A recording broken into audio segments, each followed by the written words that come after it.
যেগুলির কোনো একটি ছেড়ে দিলে ছুটে গেলে হজ হবে না। মানে 7টি কঙ্কর মারবেন আর প্রত্যেক কঙ্করে কি বলবেন? আল্লাহ আকবার। প্রত্যেক কঙ্কর আবার বিসমিল্লাহ আল্লাহ আকবার না। জনগণ যেই আলেম কোরআন সুন্নাহর দিকে নিয়ে আসে তার অনুসরণ করবেন, তার কাছ থেকে ফতোয়া নেবেন। আসসালামু আলাইকুম ওয়া রাহমাতুল্লাহি ওয়া বারাকাতুহু। নবী সাল্লাল্লাহু আলাইহি সাল্লামের হজের পদ্ধতি, এটা যেহেতু আলোচনা করতে চেয়েছি, আজকে আলোচনা করিনি, কারণ সামনে সপ্তাহে আবার জিলহজ মাসের 10 দিন চলে আসছে। তো জিলহজ মাসের 10 দিন নিয়ে আর তারপরে কোরবানি রয়েছে, আরও যেসব মাসাইলগুলি বাকি থাকবে ইনশাআল্লাহ আলোচনা করব। তো এই জন্য আরেকটি গুরুত্বপূর্ণ বিষয় আলোচনা, সেটা হচ্ছে হজের পদ্ধতি। হজের পদ্ধতি সম্পর্কে হাদিস বলেছি যে যদি হাদিস থেকে কাউকে শিখতে হয় তো সহিহ মুসলিমের হাদিস বিস্তারিত, জাবের রাদিয়াল্লাহু তাআলা আনহু শুরু থেকে শেষ পর্যন্ত রাসূলুল্লাহ সাল্লাল্লাহু আলাইহি ওয়াসাল্লাম হজ কেমন ছিল, মদিনা থেকে একবারে মক্কা আর একবার মদিনা ফেরা পর্যন্ত, যারা হাদিস পড়তে চান ওখান থেকে আপনি জানতে পারবেন। হজের রুকুন কয়টি? রুকুন ফরজ, হ্যাঁ, যেগুলির কোনো একটি ছেড়ে দিলে ছুটে গেলে হজ হবে না। 4টি, মাশাআল্লাহ। তার মানে পুরাতন যেগুলি আমি আলোচনা করেছি মনে আছে। প্রথম হচ্ছে এহরাম করা, মানে নিয়ত করে প্রবেশ করা। এহরাম করা মানে শুধু সাদা কাপড় পরা নয়, তা মহিলা তো সাদা কাপড় পরে না, এহরাম করে হজে প্রবেশ করতে হবে। 2 নম্বর হচ্ছে বাইতুল্লাহর তওয়াফ করা। বাইতুল্লাহ তওয়াফ তো পরে আছে। 2 নম্বর হচ্ছে আরাফায় অবস্থান, আরাফায় অবস্থান। আর 3 নম্বর হচ্ছে বাইতুল্লাহর তওয়াফ, তওয়াফ ইফাজা, যেটা 10 তারিখের তওয়াফ। প্রথম যে তওয়াফটা করে ওখানে একটা তওয়াফ আছে, কিন্তু সেই তওয়াফ আপনি হজে তামাত্তু করলে সেখানে উমরার ফরজ, উমরার রুকুন সেটা। আর যদি হজে কিরান করেন তাহলে সুন্নাহ, হজে ইফরাদ করেন তো সুন্নাহ মুস্তাহাব। হজ কয় রকমের? 3 রকমের বলে দিলাম কিন্তু। আচ্ছা, তো কয়টা হলো? বাইতুল্লাহর তওয়াফ। 4 নম্বর হচ্ছে সাফা মারওয়া সাই করা। হজের ওয়াজিব কয়টি? হজের ওয়াজিব 7টি, 8টিও করতে পারেন, কিন্তু 7টি। হ্যাঁ, একটা ওয়াজিব আছে যেটা সবার জন্য নয়, সেই জন্য সেটা ফুকাহারা উল্লেখ করেনি, 7টি বলেছেন। প্রথম হচ্ছে, কে বলতে পারেন শুরু থেকে? মিকাতে এহরাম বাঁধা। প্রথম বলেছিলাম এহরাম বাঁধা। এহরাম যে কোনো জাতি মানলে রুকুন হয়ে গেল, হজ হবে কিন্তু দম দিতে হবে। আর মিকাতে এহরাম না বাঁধলে ওয়াজিব ছুটে যাবে। ওয়াজিব ছুটলে দম দিয়ে ঘাটতি পূরণ করতে হবে। তাহলে হজে যে কাজগুলি রয়েছে 3 রকম: রুকুন, আরকান যেগুলি ফরজ, আর ওয়াজিবাত, আর তারপরে বাকিগুলো সব হচ্ছে বাকি কথা কাজ হচ্ছে সুন্নাত। সুন্নাত করলে নেকি বাড়বে, আর যদি ছেড়ে দিলে নেকি কমবে, কিন্তু হজ হয়ে যাবে, দমও লাগবে না, ঘাটতি পূরণ করা লাগবে না। আর ওয়াজিব যে রয়েছে 7টি, তার কোনো একটি ছুটে গেলে কি লাগবে? দম দিয়ে ঘাটতি পূরণ করতে হবে, কিন্তু হজটা হয়ে যাবে। আর রুকুন যে 4টি, তার কোনো একটি যদি ছুটে যায় তাহলে হজ হবেই না। জি, হজ হবে না। সেটা আদায় করার সুযোগ থাকলে আদায় করে আপনাকে সংশোধন করতে হবে। আর যদি সেই সুযোগ ছুটে, যেমন যে আরফায় অবস্থান শুধু 9 তারিখের দিন এবং 10 তারিখের রাত ফজর পর্যন্ত, যদি কেউ আরফা না যায় তাহলে আর ওই বছর হজই হলো না, তার হজ হলো না তার। মিকাতে এহরাম বাঁধা, তারপরে আরাফায় সূর্য ডুবা পর্যন্ত অবস্থান করা 2 নম্বর। 3 নম্বর হচ্ছে মুজদালিফায় রাত্রি যাপন করা, কমপক্ষে অর্ধেক রাত পর্যন্ত। যদি এশা থেকে নিয়ে অর্ধেক রাত পর্যন্ত থাকে, যারা মহিলা, যাদের সাথে ফ্যামিলি আছে, মহিলাদের সাথে আছে অথবা বাচ্চাদের সাথে আছে, বাচ্চা, তাদেরকে রাসূলুল্লাহ সাল্লাল্লাহু আলাইহি ওয়াসাল্লাম অর্ধেক রাতের পরে মেনা আগে ভাগে পাঠিয়ে দিয়েছেন। তাইলে অর্ধেক রাত পর্যন্ত থাকলেই যথেষ্ট, কিন্তু ফজর পর্যন্ত থাকা হচ্ছে উত্তম। 4 নম্বর ওয়াজিব হচ্ছে জি জামরায়ে আকাবাতে 10 তারিখে বড় জামরাকে মারা, আর 11-12 তারিখে এই 2 দিন 3টেতেই মারা, প্রথম মারা রামি করা। 5 নম্বর হচ্ছে মাথা মুন্ডন অথবা চুল ছোট করা। মহিলাদের জন্য মাথা মুন্ডন হারাম, মহিলাদের জন্য মাথা মুন্ডন সবসময় হারাম, হজেও হারাম আর হজের বাইরেও। যদি কোন রকমের রোগ না থাকে, যেই রোগের কারণে মাথা মুন্ডন করতে হচ্ছে, তাহলে মহিলাদের জন্য মাথা মুন্ডন জায়েজ নাই। এখন মহিলা বলতে কি নাবালিকা ছোটদেরও চলবে না, একদল এটাই বলছেন, কিন্তু বেশ কিছু আলেমরা বলছেন না, ছোট বাচ্চাকে তার মহিলা বলা যায় না। সুতরাং তাদের ক্ষেত্রে এই নিষেধাজ্ঞা নয়, বরং বড়দের ক্ষেত্রে বড় হওয়ার পরে মহিলাদের বা মেয়েদের মাথা মুন্ডন জায়েজ নয়। নাহা রাসূল আন তাহলিকাল মারআতু রাসাহা, মহিলাদেরকে মাথা মুন্ডন করতে নিষেধ করেছেন রাসূলুল্লাহ সাল্লাল্লাহু আলাইহি ওয়াসাল্লাম। এই মাসলা এই জন্যই বললাম যে আমাদের দেশে চুলটাকে সুন্দর করার জন্য কচি কাঁচা মেয়েদের কিন্তু মাথা মুন্ডনটা করে, এই মাসলা অনেক আরও আলেমদের কাছে অনেকের কাছে জায়েজ নয়। সতর্ক থাকলে ভালো, কিন্তু চুল ভালো থাকে না। দেখেন এই দেশে চুল কিন্তু খুব খারাপ থাকে ছোটো ছোটো বাচ্চাদের। কেন? ওই ছোটো থেকে একদম বড় করে ছেড়ে দেয়। আচ্ছা, উল্টো কাজ, তারপর বড় হওয়ার পর আবার কেটে নেয়। এইটা যদি ছোট থেকে কেটে সুন্দর করতে একটু, চুলটা জিনত, চুলটা হচ্ছে জিনত। তো আর এই জন্য সারা পৃথিবীতে, একটি কথা বলছি, সারা পৃথিবীতে ভারত, বাংলাদেশ, পাকিস্তানে, আমি ছোটোকাল থেকে যখন উত্তরপ্রদেশে পড়তে আসি ভারতের, তখনও দেখেছি বাঙালি মহিলাদের চুলের প্রশংসা নন বেঙ্গলিদের কাছে। কারণ বাঙালি মহিলাদের চুল যত বড় হয়, সুন্দর হয়, এত অন্য কোনো জাতির হয় না। জি, তো চুলের যত্ন নেওয়া ভালো কাজ, বাঞ্ছনীয়। কি বলছিলাম? মুজদালিফায় রাত্রি যাপন, তারপরে 4 নম্বর পাথর মারা হয়ে গেল, 5 নম্বর মাথা মুন্ডন করা হলো। মেয়েদের জন্য ছোট করা, পুরুষদের জন্য উত্তম হচ্ছে মাথা মুন্ডন, কিন্তু চুল যদি গোটা মাথা থেকে ছোট করে কোনো অসুবিধা নেই। 6 নম্বর হচ্ছে মেনার রাতগুলিতে, মেনার রাতগুলিতে 11 তারিখ 12 তারিখ এই দুটো রাত মেনায় যাপন করা। 7 নম্বর হচ্ছে বিদায় তওয়াফ করা। 7 নম্বর হচ্ছে বিদায় তওয়াফ করা। এতটাই 7টা ফুকাহারা ফিকার কিতাব উল্লেখ করেছেন। 8 নম্বর আমি বলছি যেটা, সেটা হচ্ছে কোরবানি। কোরবানি এই জন্য তারা উল্লেখ করেননি যে কোরবানি সকল হাজির জন্য নয়। কোরবানি শুধু কার জন্য? হজে তামাত্তু বা কিরান যদি কেউ করে আর মক্কার বাইরের লোক হয় তাহলে তাদের জন্য কোরবানি। তারপরে কোরবানির বিকল্প আছে। কেউ যদি কোরবানি না দিতে পারে, ধরেন আপনি মক্কার বাইরের লোক আর হজে তামাত্তু বা কিরান করলেন, কিন্তু কুরবানি দিতে পারবেন না, তো বিকল্প নেই। আল্লাহ বলছে ফামান তামাত্তা বিল উমরাতি আল হজ্জে ফামাস্তাইসারা মিনাল হাদি ফামান লাম ইয়াজিদ ফাসিয়ামু সালাসাতা আইয়ামিন ফিল হজ্জ ওয়া সাবআতিন ইযা রাজাতুম। যদি কুরবানি করতে পারো তাহলে তো ভালো, আর কোরবানি যদি না করতে পারো তাহলে 3টি সিয়াম রোজা রেখে আসবেন মক্কাতেই, আর বাড়ি এসে সাবআতিন ইযা রাজা 7টি রোজা রেখে 10টি রোজা রেখে নেবেন, বাস হয়ে গেল। জি হ্যাঁ, এই ছিল হজেবাদ। হজের নিয়ম সংক্ষেপে, হজের তামাত্তুর নিয়ম বলবো। হজের তামাত্তুর নিয়ম হচ্ছে, আগে আপনি কি করলেন? উমরা করে নিলেন। হজের তামাত্তুতে উমরা আলাদা আর হজ আলাদা। হজে কেরানে দুটোর নিয়ত একসাথেই করবেন মিকাত থেকে আপনি, আর হজে এফরাদে শুধু হজের নিয়ত করবেন। তাহলে এই 3 রকমের হজের প্রকরণগুলো সংক্ষেপে হয়ে গেল। এখন হজের নিয়ম, শুধু হজ। আপনি এখান থেকে গিয়ে উমরা করলেন, কারণ হজের তামাত্তু করবেন হজের মাসে। আর হজের মাস হচ্ছে শাওয়াল মাস, জিলকাদ মাস, জিলহজের 10 তারিখ পর্যন্ত। এর মধ্যেই শুধু হজের নিয়ত করা যায়। রমজানে কেউ যদি হজের নিয়ত করে হজ হবে না। যেমন ঈদের আগের দিনও যদি করে তো হজ হবে না ওই নিয়তে, বরং হজের মাসে হইতে হবে। ঠিক তেমনি 10 তারিখের ফজর হয়ে যাওয়ার পরে কেউ যদি হজের নিয়ত করে, দিয়ে 10 তারিখে সবাই মেনাই আর ও গেছে আরাফাই, হজ হবে? হজ হবে না। এই জন্য বলা হয়েছে যে হজের মাস আল হজ্জ আশহুরুম মালুমাত। হজের যে জানাশোনা মাসগুলি রয়েছে এ সম্পর্কে ইমাম মুজাহিদ রহমতুল্লাহ আলাইহি আরও সালাফগণ বলেছেন যে সেটা হচ্ছে শাওয়াল আর জিলকাদা, যে বর্তমান মাস চলছে, আর আশর জিলহিজ্জা, জিলহিজ্জার এই 10 দিন। জি, তো উমরা যখন হয়ে গেল, উমরা তো আপনারা করেছেন, উমরার যে কাজগুলি করে ফেললেন, আর তারপরে হালাল হয়ে গেলেন, আর তারপরে বসে থাকেন যদি সময় থাকে 8 তারিখের আগে, আর তারপরে তখন 8 তারিখে এহরাম বাঁধবেন। 8 তারিখে কি করবেন? যেখানে থাকবেন, মক্কায় থাকবেন, মক্কা থেকে, আর যদি আপনাদেরকে দামামের লোকদেরকে নিয়ে যা রাখা হয়, কোথায়? মেনাতে রাখা হয়, খেমাতে রাখা হয়েছে, ওখান থেকে যে যেখানে থাকবেন সেখান থেকেই, হারামের আশেপাশে কেউ আছেন ওখান থেকে এহরাম বাঁধবেন। এবং এহরামের সময় যেসব কাজগুলি করতে হয় সেসব কাজ করবেন। গোসল করবেন, পরিষ্কার পরিচ্ছন্নতার জন্য খুশবু সুগন্ধি লাগাবেন।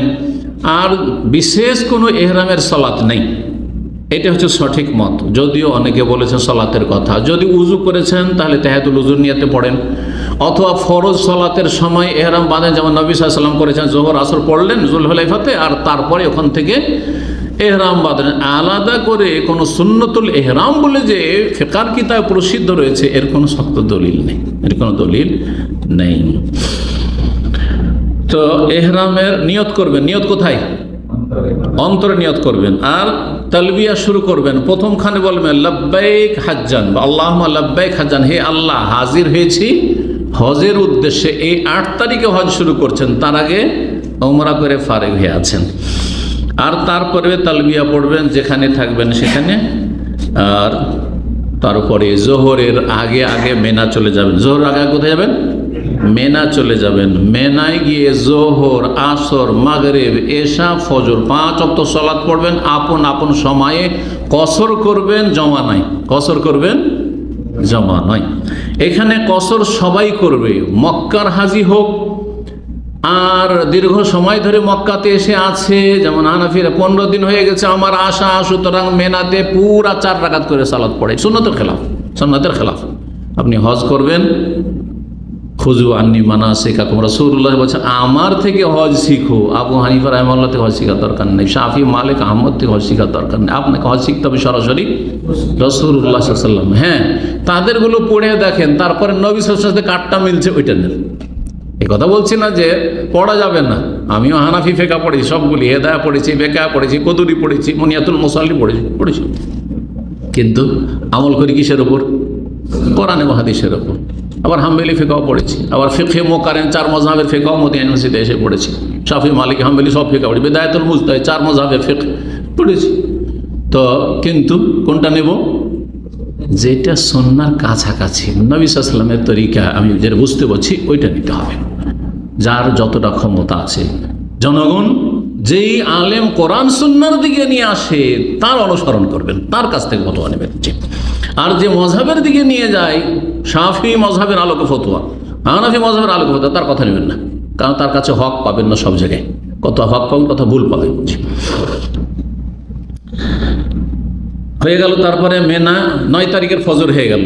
ফজর পরে সূর্য ওঠার পরে বের হওয়া সুন্নাত, কিন্তু আজকাল সূর্য ওঠার পরে বের হলে আপনার বাস ভিড় ভাড়ে পৌঁছিতে পারে না, সেজন্য রাত্রেই নিয়ে চলে যায় অথবা ট্রেনে নিয়ে চলে যায়। যখন আপনাকে নিয়ে যাবে তখনই যাবেন। একটু সুন্নতের খেলাফ হচ্ছে, অনুত্তম হচ্ছে, কিন্তু জায়েজ। সূর্য ওঠার পরে রাসূলুল্লাহ সাল্লাল্লাহু আলাইহি ওয়াসাল্লাম বেরিয়েছেন আরাফার উদ্দেশ্যে। আরাফায় গিয়ে জোহর আসর পড়েছেন, জামাত তাকদিম করে, অগ্রিম জমা করে। অগ্রিম জমা করা মানে জোহরের সময় আসর পড়া। আর কি করেছেন? কসর করেছেন। মক্কার হাজিরাও কসর করেছে, নবী সাল্লাল্লাহু আলাইহি ওয়াসাল্লাম মক্কার হাজিরাও ছিল, আর বাইরের হাজিরাও কসর করেছে। তাহলে বোঝা গেল যে এখানে মুকিম আর গায়র মুকিমের কোনো পার্থক্য নেই, যেমন হানাফি ভাইরা করে, হানাফি ওলামারা করে ঝগড়া করে থাকে। মেনার মাঠে ভিআইপি হাজিদের মোয়াল্লেম হয়ে আমি গেছি, আর ওই খেমাতে আছে বাংলাদেশের সবচেয়ে বড় মুফতি, যে সিরিয়ালে আছে দেওবন্দি মহলের, তার 2 নম্বর মুফতি আব্দুর রহমান বসুন্ধরা। হাফিজ সাহেবেরা সব নাম জানে। আহমদ শফির পরে তার স্থান, কিন্তু তিনিও আছেন। আর তার তো মাশাআল্লাহ হাত পা টিপা চলছে, প্লেট একজন ধরে আছে ভক্ত, আর ওনাকে খাওয়িয়ে দিচ্ছে, এসব চলছে। আমার আগে মোয়াল্লেম হয়ে ওই ভিআইপি হাজিদের সাথে তিনি আসতেন, কিন্তু ওই বছরে ওনাকেও ডেকে এনেছে এক মহল, আর আমাকে ডেকেছে, কারণ যে মেন ব্যক্তি মক্কা হিলটনে, সে আলহামদুলিল্লাহ সহি আকীদায় চলে আসে, বলছে শেখ আপনাকে আমাদের মোয়াল্লেম থাকতে হবে। তো ওখানে গিয়ে এইদিকে তো চললো চুপচাপ, সেও চুপচাপ, আমাকে চিনছে, তার ভক্তরাও চিনছে, শুধু একটু দেখছে। আর আমিও চিনছি, কিন্তু জানতাম না যে 2 নম্বরের মুফতি। আমি জানতাম একটা মুফতি, কিন্তু পরে আমাদের ভাইদের কাছে আমাদের মুস্তাকিম বলল যে এই মুফতি আব্দুর রহমানের বায়াত হয়। কিসের বায়াত হয়? কিসের বায়াত বলেছিলেন? আন্ডারগ্রাউন্ডে বায়াত হয়। কি বায়াত করে? আলেম যারা দাওরা পড়া, হাটহাজারি আর ওই ফুটিয়া বড় বড় মাদ্রাসার, তাদের মুরিদ বানায়। তো যাই হোক, দুনিয়া থেকে চলে গেছে, আল্লাহ হাফিজা ইলা মা কাদ্দাম। তো জোহরের সময় যখন আসলো, আমাকে যিনি মেন ব্যক্তি কাফেলার ভিআইপির, উনি বলছেন শেখ নামাজ আপনি পড়াবেন, আর বক্তব্য আপনি দেবেন, আরাফার বক্তব্য আপনি দেবেন, খেমাত বলা আছে আগে থেকে। আমি যখন শুরু করতে গেছি, জোহর পড়লাম, জোহর পিছনে পড়েছে, আর তারপরে ওরা 4 রাকাত পড়েছে, মানে মাসবুক যেমন 2 রাকাতে পড়ে, আর 2 রাকাত কাজা করে ও দাঁড়িয়ে 4 রাকাত পড়েছে বসে বসে। ও তো মুফতি সাহেব বসে পড়েছে এক সাইডে, আর বাকিরা ওর সাথে 4-5 জন আছে। 100 জন হাজি, 2 বাস ছিল, 100 জনের মধ্যে 4-5 জন তার সাথে খাস ভক্ত আছে। ওরা সব দেখলাম 4 রাকাত পড়লো।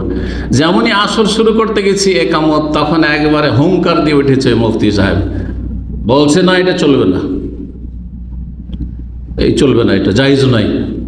এটা কার জন্য? যারা ওই মসজিদের নামে রাতে পড়বে ইমাম সাহেবের সাথে, তারা শুধু কসর করবে, আমরা করব না, আমরা তো আমরা মুকিম, আমরা জমা করব না, আমাদের জন্য জমা না, না হ্যাঁ জমাও না, আসরের সময় আসর পড়বো, আসরের সময় আসর পড়বো, আর ওই পুরা নামাজ পড়বো মুকিম। তো আমি বললাম যে প্রথম আয়াত পড়লাম যে ফামান ফরাযা ফীহিন্নাল হাজ্জা ফালা রাফাসা ওয়ালা ফুসুকা ওয়ালা জিদালা ফিল হজ। হজে ঝগড়া বিবাদ করা জায়েজ নয়, তর্ক করা জায়েজ নয়। আমি চাইলাম যে রাস্তাটাকে এই যে হুঙ্কার দিয়ে উঠেছে এটাকে ক্লোজ করে দিই, যেন সুযোগ না থাকে, ওয়ালা জিদালা ফিল হজ, এই বললাম। আর তারপরে বললাম যে যদি বেশি কিছু করতে হয় তো এখানে তর্ক না করে চলেন ওই গ্রান্ড মুফতি শেখ আব্দুল আজিজ আলী শেখ এখানেই আছেন আরাফার মসজিদে, চলেন ওর সাথে একসাথে, উনি যেটা বলবেন ওটাই করবেন। চুপ হয়ে গেল।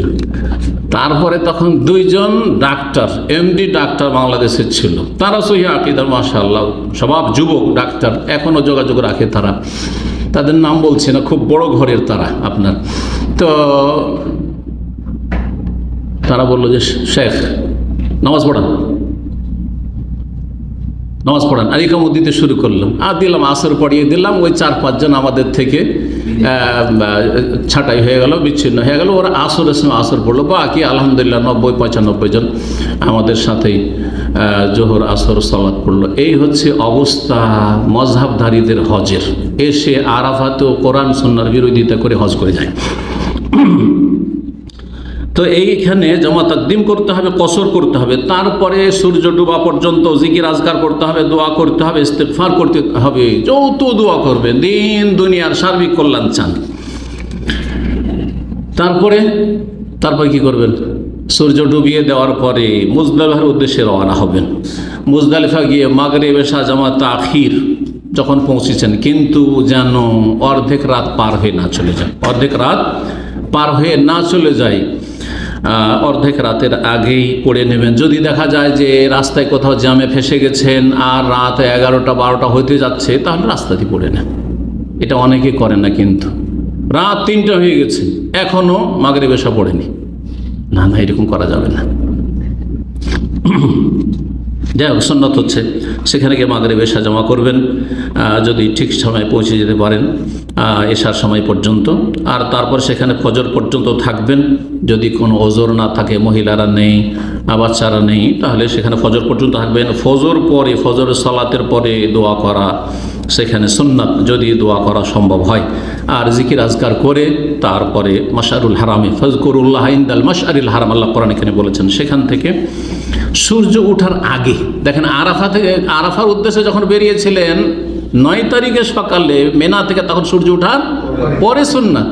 আর যখন মুজদালিফা থেকে 10 তারিখের সকালে বেরোবেন, তখন সূর্য ওঠার আগেই বের হওয়া সুন্নাত, ফরসা হওয়ার পরে। মেনা আসার পরে কি করবেন? মেনা আসার পরে যেটি বড় জামরায় আকাবা, যেটা মক্কার দিক থেকে কাছে, দুটোকে ছেড়ে দেবেন, জামরায় উলা সানিয়া, তারপরে অবস্থা ছেড়ে দিয়ে তারপরে এই দিকটাতে এসে 7টি কঙ্কর মারবেন। আর প্রত্যেক কঙ্করে কি বলবেন? আল্লাহু আকবার। প্রত্যেক কঙ্কর আবার বিসমিল্লাহ, আল্লাহু আকবার না। কোরবানি জবাই করছেন না? আমাদের দেশে ইন্ডিয়া বাংলাদেশের মানুষরা কি করে? বিসমিল্লাহ আল্লাহু আকবার, বিসমিল্লাহ আল্লাহু আকবার, বিসমিল্লাহ আল্লাহু আকবার। দেখে মনে হয় যে জবাই করছে, কারণ বিসমিল্লাহ আল্লাহু আকবার কোথায় বলে? জবাইয়ের সময়। আচ্ছা, এইরকমই তওয়াফ করতে যে 7 চক্করে যে ওইখানে ইশারা করে, এসে ইশারা করে কোথায়? হাজরে আসওয়াদের কাছে। আসওয়াদ তো চুমা দিতে পারে না অধিকাংশ লোক, তখন কি করে? প্রতিবারে যাদের অজ্ঞতা রয়েছে অথবা বিদাত করে অভ্যাস রয়েছে, বিসমিল্লাহ আল্লাহু আকবার, বিসমিল্লাহ আল্লাহু আকবার দিয়ে জবাই করছেন নাকি? বিসমিল্লাহ আকবার কিসের? প্রথমবার ভালো কাজ শুরু করছে বিসমিল্লাহ আল্লাহু আকবার, তারপরে আল্লাহু আকবার। ইউকাব্বিরু, পাথর মারার সময় ইউকাব্বিরু মা কুল্লি হাসাতে, হাদিসে রয়েছে তাকবীর পাঠ করতে রাসূলুল্লাহ প্রত্যেক কঙ্করের সাথে আল্লাহু আকবার, আল্লাহু আকবার, এইভাবে। যে বিসমিল্লাহ আল্লাহু আকবার না, বাড়াইলে ওর নাম কি? বিদআত। 7টি কঙ্কর মারলেন। এখানে কিন্তু কোনোদিনই দোয়া নেই যে আমরা আকাবাতে 10 তারিখেও দোয়া নেই, 11 তারিখেও দোয়া নেই, 12 তারিখেও দোয়া নেই। এখানে মারার পরে টান দেবেন আপনি। আর তারপরে কোন কাজ?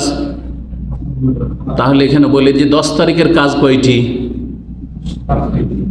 5টি। মাশাআল্লাহ। জি, প্রথম এই কঙ্কর মারা 7টি বড় জামা রাখি। 2 নম্বর কাজ না, কোরবানি হইলে কোরবানি করা। 2 নম্বর কাজ হচ্ছে কোরবানি করা। 3 নম্বর কাজ কোরবানি যদি টাকা জমা করে দিয়ে ধান তো হয়ে গেছে, আপনার আগে হোক পরেও কখন হয়েছে ওগুলো আবার খোঁজ নিয়ে বাড়ান। এই জন্য সবাইকে বাঙ্গাল বোঝাবার জন্য রাজহি ব্যাংকের কাউন্টারগুলো কি বলে আশারা, সবার এতে কাগজে লেখা আছে, ওই আপনার দিয়েছে, রসিদ দিয়েছে 10টা, সকাল 10টা। কারণ যদি বিকেল বলে ততক্ষণ পর্যন্ত হালাল হবে না, কষ্ট করে এরাম করে বসে থাকবে। সেই জন্য সবকে লিখে 10টা যে বাঙ্গাল বোঝানো। আগে হোক আর পরে হোক অসুবিধা নেই, 10 তারিখ হোক 11 তারিখ। কোরবানি করা 4 দিন যায়, কোরবানি করা 4 দিন যায়, শুধু হানাফি মাযহাবে 3 দিন, সেটা হচ্ছে 12 তারিখ পর্যন্ত। কিন্তু আইয়ামে তাশরিক, আইয়ামে যাবহিন হাদিসে রয়েছে তাশরিকের দিনগুলি সবগুলি জবাইয়ের দিন। আর 10 তারিখ তো ইয়ামুন নাহার, কোরবানির দিন, তো 10 হয়ে গেল। আর আইয়ামে তাশরিক কোনগুলিকে বলে?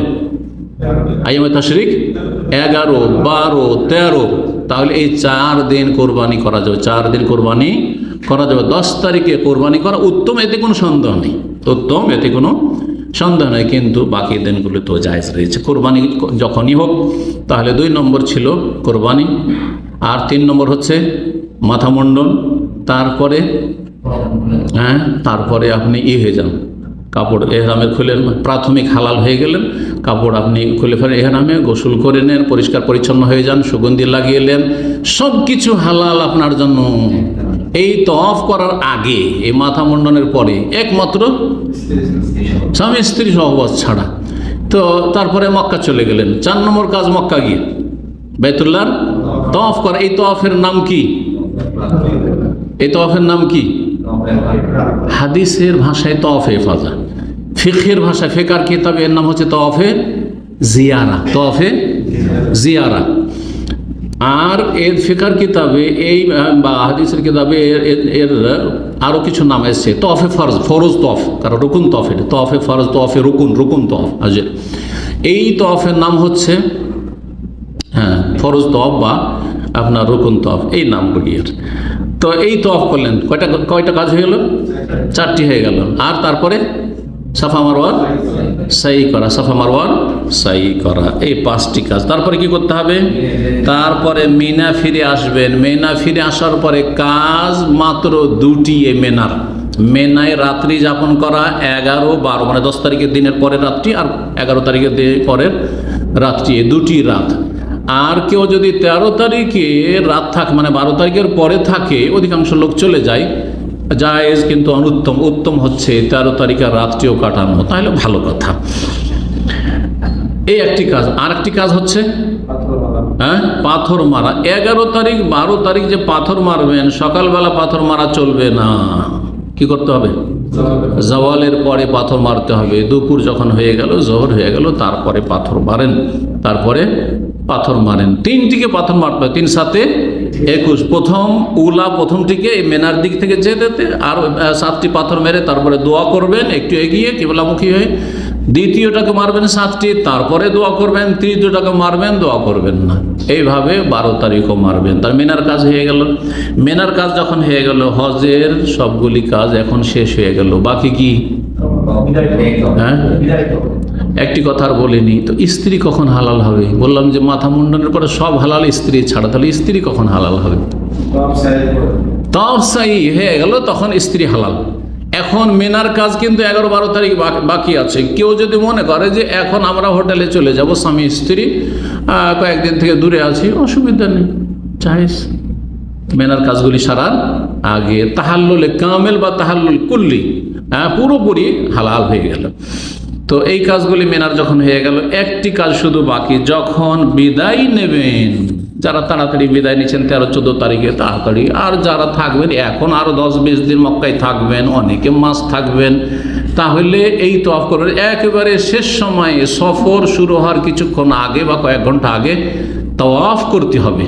নবী সাল্লাল্লাহু আলাইহি ওয়াসাল্লাম বলেছেন, লা ইয়ানফারিন্না আহাদুকুম হাত্তা ইয়াকুন আখিরু আহদিহিম বিল বাইত, তোমাদের কেউ যেন এখান থেকে বিদায় না নেয় হজ করে। উমরার ক্ষেত্রে মুস্তাহাব বলা যেতে পারে, কিন্তু কোনো জরুরি নাই, আর না করলেও কোনো অসুবিধা নেই। কিন্তু হজের ক্ষেত্রে এই তওয়াফের নাম কি? তওয়াফে ওয়াদা বা তওয়াফে ওয়াদা, বিদায়ী তওয়াফ, বাংলায় হচ্ছে বিদায়ী তওয়াফ। এই তওয়াফ হচ্ছে ওয়াজিব, এই তওয়াফ হচ্ছে ওয়াজিব। একমাত্র কার জন্য ওয়াজিব নাই, ছাড় আছে? যদি কোনো মহিলা মক্কাবাসী তো যাই না, বাইরে তো গেল না, ওখানে আছে, সুতরাং ওদের কথা বলবো না। কার জন্য? ঋতুবতী মহিলা, সব কাজ হয়েছে, এখন তওয়াফ বাকি, বিদায় তওয়াফটা বাকি আছে, মাসিক চলে আসলো, ফালায়ে যান, যাও, চলে যাও, কোনো অসুবিধা নেই। কিন্তু 10 তারিখে তওয়াফ ছেড়ে যাওয়া যাবে না, ওটা করতেই হবে, ওর জন্য অপেক্ষা করতে হবে। আর তার জন্য নফাসা, বাচ্চা ভূমিষ্ঠ হয়ে গেছে, বাচ্চা ভূমিষ্ঠ হওয়ার পরে যে প্রসূতির রক্ত, সেটা যদি আসে তাহলে ওই অবস্থায় তওয়াফ করতে পারছে না, সুতরাং তখনও মাফ। জি, তো এই বিদায়ী তওয়াফ করে তারপরে দেশে চলে যাবে। এই ছিল সংক্ষেপে হজের আলোচনা। আল্লাহ রাব্বুল আলামিন যেন আমাদেরকে বারবার বাইতুল্লাহ পর্যন্ত পৌঁছার তৌফিক দান করেন, ওমরাতে, হজে এবং সালাত পড়ার জন্য মসজিদে হারামে, মসজিদে নবীতে। একটি কথা আর বলেনি যে মসজিদ নবীর সাথে হজের কোনো সম্পর্ক, এতক্ষণ যে হজের আলোচনা শুনলেন, মদিনার সাথে হজের কোনো সম্পর্ক আছে? নেই। তাহলে কেন আমাদের দেশের লোকের মনে করে 40 ওয়াক্ত পড়তে হবে? এই 40 ওয়াক্ত মদিনা এসে পড়তে হবে, হজে এসে, এটা জাল হাদিসের উপর ভর করে, জাল জয়ীফ হাদিসের উপর নির্ভরশীল করে তারা ফতোয়া দিয়ে থাকে, ভুল ফতোয়া, যার ফলে 7 দিন 8 দিন থাকা, 5 8 40, 8 দিন থাকা তারা জরুরি মনে করে। আর এই মর্মে যেসব জাল মৌজু হাদিসগুলো রয়েছে, মান হাজ্জা ফালাম ইয়াজুরনি, কেউ যদি হজ করে আর আমার সাথে দেখা সাক্ষাৎ না করে, আমার জিয়ারত না করে, ফাকাত জাফানি, সে আমার সাথে দুর্ব্যবহার করলো, সব এই মর্মে হাদিসগুলি মৌজু, জাল। আল্লামা ইবনে বাজ রহমতুল্লাহ আলাইহি আর অন্যান্য মুহাদ্দিসিনরা বলেছেন, সুতরাং এসব জাল কথার আমল করবেন না। আল্লাহ রাব্বুল আলামিন যেন সহিহ শুদ্ধ হজের তৌফিক দান করেন, এবং আল্লাহ রাব্বুল আলামিন হাজী সাহেবরা যারা আসবেন, আল্লাহ তাদেরকে যেন হেফাজতে রাখেন। আল্লাহ রাব্বুল করোনার মহামারী থেকে আল্লাহ প্রত্যেক মুসলিমকে আল্লাহ যেন হেফাজত করেন, সারা বিশ্ব থেকে আল্লাহ যেন করোনার বালা মুসিবত আল্লাহ আযাব যেন উঠিয়ে নেন। আল্লাহ আমাদের সকলের যেন হেফাজত করেন। সাল্লাল্লাহু আলাইহি ওয়া সাল্লাম নবিয়ানা মুহাম্মদ ওয়া আলা আলিহি ওয়া সাহবিহি আজমাইন।